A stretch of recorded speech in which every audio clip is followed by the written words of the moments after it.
It is Sunday, March 1st, 2020. I'm Lights Camera Jackson. Welcome to LCJ Live. Hey, we got your breaking box office news, plus huge TV news, and we're going to talk Simpsons, brand new Maggie Simpson short, plus Pixar's Onward. I saw it yesterday. I'll have my thoughts on it. As always, send in your questions and your comments.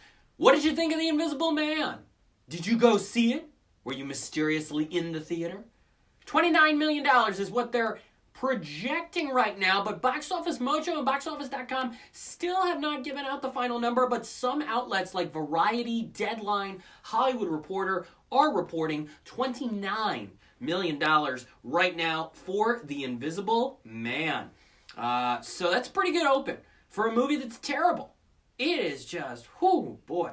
The final act of this movie, wow, really bad. A lot of problems with The Invisible Man, but the folks at Blumhouse, Jason Blum, the horror movie mastermind of the modern era, really happy with that $29 million open. Elizabeth Moss stars in this film, and she gave a great performance last year in a film called Her Smell that earned her an Independent Spirit Award nomination. Aldous Hodge was fantastic as Brian Banks and in Clemency, which both came out last year. Don't go see him in this. Do not go see him in Invisible Man. Watch them in Her Smell. Watch them in Clemency and Brian Banks. DJ Richopo, happy birthday, man. Thanks for being a lifelong LCJ supporter. I appreciate it.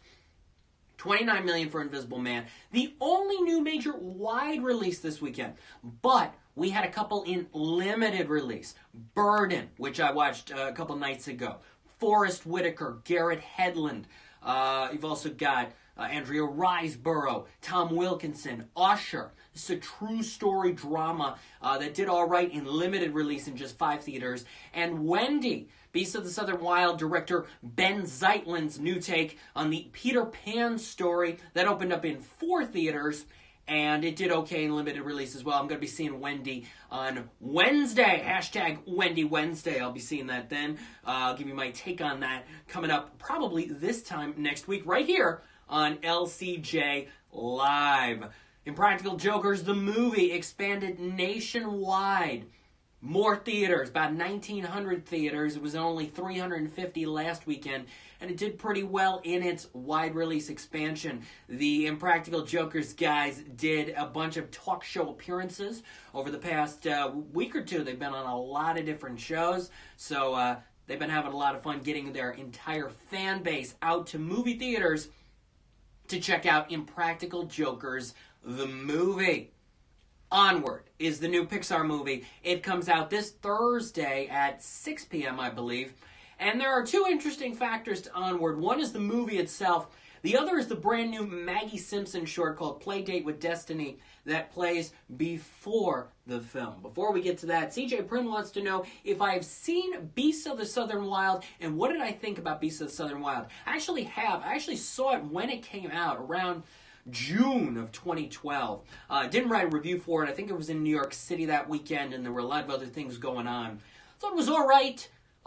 Did not deserve a Best Director Oscar nomination for him or a Best Picture nomination because it was a decent but not incredible movie. Quvenzhané Wallis, you got a great breakthrough performance from her. Was it one of the 5 best lead actors' performances of that year? No. But, great to see young talent like that in a demanding role and an impressive role. Glad she won the Young Acting Award from the Critics' Choice Awards that year and then went on to do Annie and some other movies and some other roles. So I hope Wendy is good. I hope Wendy has something new to say and then the trailer makes it look interesting. So we will see. I will see Wendy on Wednesday. Getting back to Onward and the Maggie Simpson short. Let's start with that because I saw Onward yesterday, and before that, they play this new short called Playdate with Destiny. Now, apparently, this is according to Entertainment Weekly, the short was originally like an idea for an episode of the show, then they turned it into a short, and then on an April 19 episode of The Simpsons, they're going to have Maggie and her toddler male companion who she meets and immediately falls in love with in this short, they're going to have them on a different adventure. So you're going to have a couple different elements to that. So this is essentially part 1. Of course, now that The Simpsons is under the Disney banner, there have to be some references to Disney in the Maggie Simpson short, and there are. I'm not going to give them away, but as you know, over the last 30 years, The Simpsons has made fun of Disney in so many different ways, and now, as Homer has said, they are the corporate overlord. So there are some things with that, and just like The Longest Daycare, which was the Maggie Simpson short that was with the Ice Age movie 7 years ago that got an Oscar nomination for Best Animated Short, you got to pay attention the whole time. You're smiling the whole time, but also you got to pay attention because there are so many little visual tricks and things going on, references and things with the music, things with the camera angles, what David Silverman, the director, does. Again, another sweet short, another funny short. It seems a little longer than Longest Daycare. It may be about 6 or 7 minutes. The other one was a little under 5. This one I think is a little longer, but I'd have to watch it again to pick up on all those different things. You will not be disappointed. If you are a Simpsons fan, you will not be disappointed by Play Date with Destiny, which actually, The Longest Daycare was Maggie essentially in one place for the majority of the short. This one actually moves around a little bit more. A little more movement. We see the classic, exterior shot of the Simpson house a couple times. So there's more movement to this one. You should enjoy it. Yeah. So if you're going to Onward, can you believe it? In front of a Pixar movie, it's not a Pixar short, but a Simpsons short. Who could have predicted that 5 years ago? That's just unbelievable. But that's where we are, and it's really good. It's really fun. Now, Onward. So, Onward is a mythological fantasy action adventure comedy. I'm going to have my full rapid review later this week on social media. But what I'll say is, here's the standout for me. The standout elements are there's like 3 scenes in the second half that are strong. And some of them are a little confrontational, some of them are quieter. You get that emotional bonding aspect out of a film like Onward, which is about 2 brother elves who go on this adventure to try to get their father to come back to life for 24 hours. Chris Pratt voices one of the brothers. The main one, Ian, is voiced by Tom Holland. He's kind of this shy teenage elf, trying to find himself. It's his 16th birthday. Barley is the older brother, who is voiced by Chris Pratt. Now, Chris Pratt gives an excellent voice performance. I'll be surprised if he doesn't end up on my top 5 or 6 for voice performance in a motion picture for the end of the year, because what he's able to do with his voice in this film as the Barley character is great. This is the most dynamic character, the most interesting character, the one who has something to say, and the inflections that go into his voice are really good. So I congratulate Pixar on a nice choice with Chris Pratt, who is much older than the 21, 18, something in that range year-old that he's voicing in this film Onward, but good job by Chris Pratt. If you like those sort of bittersweet elements, emotional moments, the kind you got from Up, Coco, Toy Story 3, most recently Toy Story 4, then you're going to like Onward, because it's got a good number of those. There's also some humorous moments, some action. Things get a little extravagant. It's a little slow out of the gate as well, but there are some solid moments, especially second half, that are pretty good. So again, if you like humor and you like the bittersweet aspect of what Pixar does, then you're gonna like Onward. It opens Thursday at 6, and the Maggie Simpson short is before it. Maybe the entire run, at least out of the gate. If you want to see that short, I say go now. Go this week to see Onward. So there you go. Oh, got a question from Mikey Z. James. Vertigo or Citizen Kane? That's a great question. I've seen both. Vertigo I watched about a couple of years ago, 3 years ago, something like that. Citizen Kane I watched a few years before that. I like Vertigo. I don't know. It's unique. It is. It stands out. I watched Vertigo. I watched Rear Window. Citizen Kane is good, though, too. But I think I need to watch Citizen Kane again, because it was a long time ago when I watched Citizen Kane. I understood at that time the impact of it, and the power of it, and the symbolism and the meaning behind it. But I'd be interested to see what I think about it. Probably it's been,